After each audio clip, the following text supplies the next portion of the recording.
Halo, Assalamualaikum warahmatullahi wabarakatuh. Perkenalkan, namaku Putri Nurwindasari dari kelas B Pendidikan Akuntansi 2021 NIM K77210051. Jadi di video kali ini aku akan membahas mengenai hukum Islam yang ada di Indonesia. Oke, langsung aja ya. Baik, pengertian hukum Islam.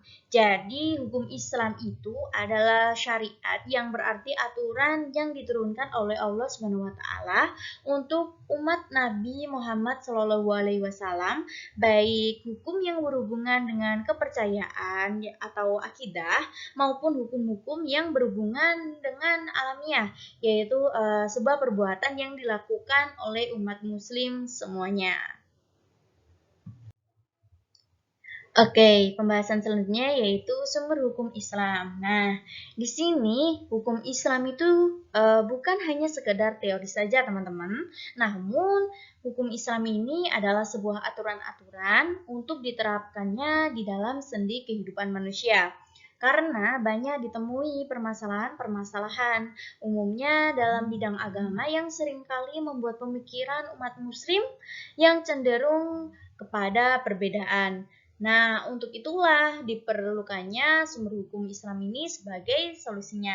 Jadi, sumber hukum Islam ini terdapat 4, yaitu yang pertama adalah Al-Quran, yang kedua ada Al-Hadis, yang ketiga ada Ijma, dan yang terakhir yaitu yang keempat yaitu adalah Qiyas. Oke, untuk pembahasan selanjutnya yaitu Oke, langsung saja pembahasannya ya, teman-teman. Yang pertama yaitu adalah Al-Quran. Jadi, Al-Quran ini merupakan sumber hukum Islam yang pertama, teman-teman. Nah, Al-Quran ini sebuah kitab suci umat muslim yang diturunkan kepada Nabi Muhammad SAW melalui perantara malaikat Jibril, teman-teman. Nah, Al-Quran ini memuat kandungan-kandungan yang berisi perintah, larangan, ajuran, kisah Islam, hikmah, dan lain sebagainya, teman-teman. Al-Quran ini juga menjelaskan secara rinci bagaimana seharusnya manusia ini menjalani kehidupannya agar tercipta sebuah masyarakat yang berakhlak mulia, teman-teman. Maka dari itu, ayat-ayat Al-Quran menjadi landasan yang utama untuk menetapkan suatu syariat. Al-Quran sebagai sumber hukum Islam itu dapat dijelaskan atau tertuang dalam firman Allah yang terdapat pada surat An-Nisa ayat 59, yaitu yang bunyinya A'udzubillahi minasyaitonirrajim. Bismillahirrahmanirrahim. Ya ayyuhalladzina amanu atii'ullaha wa atii'ur rasul wa ulil amri minkum fa in tanaza'tum fi syai'in farudduhu ilallahi wa rasuli in kuntum tu'minuna billahi wa yaumil akhir dzalika khairu wa ahsanu ta'wila. Shadaqallahul adzim. Yang artinya, wahai orang-orang yang beriman, taatilah Allah dan taatilah Rasul, yaitu Muhammad Sallallahu Alaihi Wasallam. Dan ulil amri, yaitu pemegang kekuasaan di antara kamu. Kemudian, jika kamu berbeda pendapat tentang sesuatu, maka kembalikanlah kepada Allah, yaitu Al-Quran, dan Rasul, yaitu sunnahnya. Jadi, jika kamu beriman kepada Allah dan hari kemudian, yang demikian itu lebih utama bagimu dan lebih baik akibatnya. Nah, agar penetapan hukum dengan adil tersebut dapat dijalankan dengan baik, maka diperlukan ketaatan terhadap siapa penetap hukum itu. Ayat ini memerintahkan kaum muslim agar menaati putusan hukum yang secara hierarkis dimulai dari penetapan hukum Allah. Wahai orang-orang yang beriman, taatilah perintah-perintah Allah dan di dalam Al-Quran, dan taatilah pula perintah-perintah Rasul yaitu Muhammad SAW, dan juga ketetapan-ketetapan yang dikeluarkan oleh ulil amri, yaitu pemegang kekuasaan di antara kamu, selama ketetapan-ketetapan itu tidak melanggar ketentuan Allah dan Rasul-Nya. Kemudian, jika kamu berbeda pendapat tentang sesuatu masalah yang tidak dapat ditemukan, maka kembalikanlah kepada nilai-nilai dan jiwa firman Allah, yakni di dalam Al-Quran, dan juga nilai-nilai jiwa tuntunan Rasul dalam bentuk sunnahnya. Sebagai bukti jika kamu benar-benar beriman kepada Allah dan hari kemudian, yang demikian itu lebih utama bagimu dan lebih baik akibatnya, baik untuk kehidupan dunia kamu maupun untuk kehidupan akhirat kelak. Oke, yang selanjutnya yaitu Al-Hadis, yaitu sumber hukum Islam yang kedua. Nah, jadi Al-Hadis itu yakni segala sesuatu yang berlandaskan pada perilaku atau perbuatan Rasulullah SAW, baik berupa perkataan, perilaku, diamnya Rasulullah SAW. Nah, di dalam Al-Hadis ini terkandung aturan-aturan yang merinci segala aturan yang masih global dalam Al-Quran. Nah, dalam uraian tentang Al-Quran, itu telah dijelaskan bahwa sebagian besar ayat-ayat hukum dalam Al-Quran itu adalah dalam bentuk garis besar yang secara amalia, itu belum dapat dilaksanakan tanpa penjelasan dari hadis. Dengan demikian, fungsi hadis yang utama itu adalah untuk menjelaskan Al-Quran. Nah, hal ini telah sesuai penjelasan Allah dalam surat An-Nahl ayat 64 yang bunyinya yaitu A'udzubillahi minasyaitonirrajim, Bismillahirrahmanirrahim. Wa ma anzalna 'alaikal kitaba illa litubayyina lahumul ladzi ikhtalafu fihi wa hudaw wa rahmatan liqaumin yu'minun. Shadaqallahul adzim.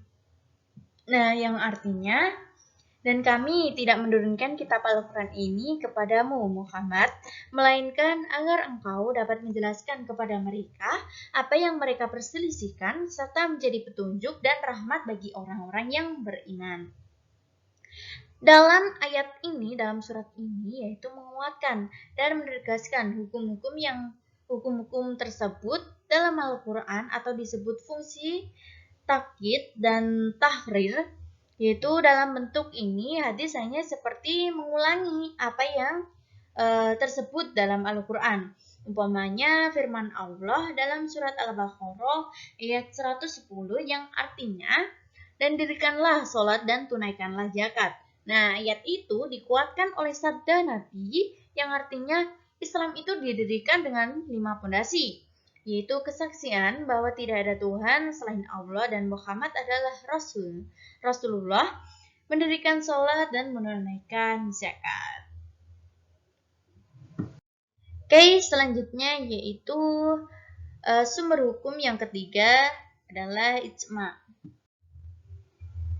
Nah, jadi ijma ini adalah kesepakatan seluruh ulama mujtahid pada suatu masa setelah zaman Rasulullah SAW atas sebuah perkara dalam agama, yaitu dalam ijma yang dapat dipertanggungjawabkan adalah yang terjadi di zaman sahabat, di zaman tabi'in setelah sahabat, dan tabi'ut tabi'in yaitu setelah tabi'in. Nah, ini terdapat penjelasan dari beberapa ahli. Yang pertama yaitu menurut Imam Ghazali, yaitu menyatakan bahwa ijma itu merupakan sebuah kesepakatan dari umat Nabi Muhammad SAW mengenai suatu perkara atau persoalan yang berhubungan dengan persoalan agama. Yang kedua yaitu menurut Imam Al-Subki, yaitu dia mendefinisikan ijma itu sebagai suatu kesepakatan dari para mujtahid setelah Nabi Muhammad SAW wafat dan berkenaan dengan segala persoalan yang berkaitan dengan hukum syara. Nah, masih banyak lagi pendapat yang dikemukakan mengenai pengertian ijma ini. Namun yang pasti, ijma itu merupakan kesepakatan dari para ahli atau para ulama dalam menyelesaikan suatu perkara atau persoalan yang berkaitan dengan agama Islam.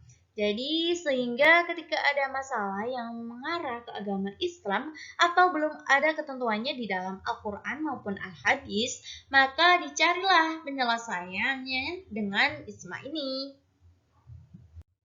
Nah, berikut ada contoh dari ijma teman-teman, yaitu yang pertama, diadakannya azan dan iqamah 2 kali di sholat Jumat dan ini mulai diterapkannya pada masa kepemimpinan Utsman bin Affan. Contoh yang kedua yaitu ada kesepakatan para ulama atas diharamkannya minyak babi ya teman-teman. Dan yang ketiga yaitu menjadikan as-sunnah sebagai sumber hukum Islam. Yang kedua sesudah Al-Quran teman-teman. Oke, hukum Islam yang keempat yaitu ada qiyas. Nah, qiyas ini adalah sumber hukum Islam yang keempat setelah Al-Quran, Al-Hadis, dan ijma. Nah, qiyas ini berarti menjelaskan sesuatu yang tidak ada dalil nasnya dalam Al-Quran ataupun hadis dengan cara membandingkan sesuatu yang serupa dengan sesuatu yang hendak diketahui hukumnya tersebut.